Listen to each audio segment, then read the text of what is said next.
This week, I want to look at a vital early test of Joe Biden's presidency. Congratulations, Mr. President. It's been 6 weeks since Joe Biden became president, 6 weeks for him to begin the work of turning campaign promises into policy. Promises like this on Saudi Arabia. President Trump has not punished senior Saudi leaders. Would you? Yes, and I would make it very clear. We were not going to, in fact, sell more weapons to them. We were going to, in fact, make them pay the price and make them, in fact, the pariah. That was on the campaign trail. This is the Biden administration in power.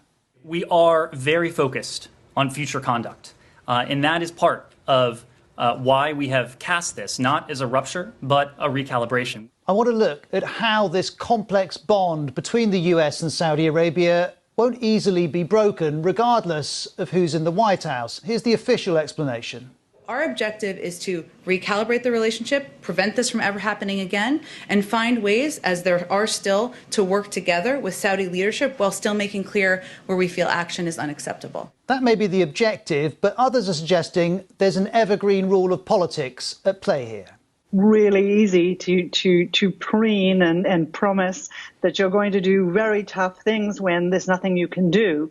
The moment the reins of power are in your hand, it's a lot more complicated to do the things you promised when you were just the campaign guy. And it is a lot more complicated. That's true for every leader assuming power. Donald Trump saw the world as America first, America versus everyone else. Joe Biden has a more global perspective, but he knows, all American presidents know, that empires don't last forever, and nor do superpowers. America can see a surging China, a resurgent Russia.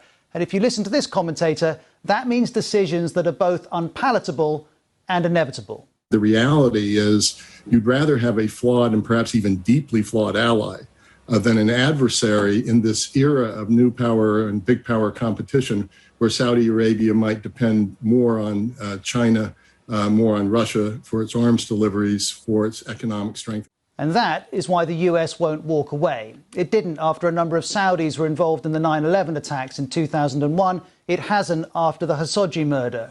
President Obama understood this. He went to Saudi Arabia and met the king, despite profound reservations about its human rights record.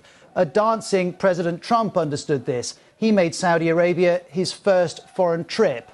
And President Biden understands this too. In their very different ways, all three expressed disapproval of Saudi actions. All three placed American interests above that. This is an exchange, not an alliance, and it's about the maintenance of American power. And for all that Joe Biden positions himself as a break from Trump, on this marriage of convenience with the Saudis, continuity is the word.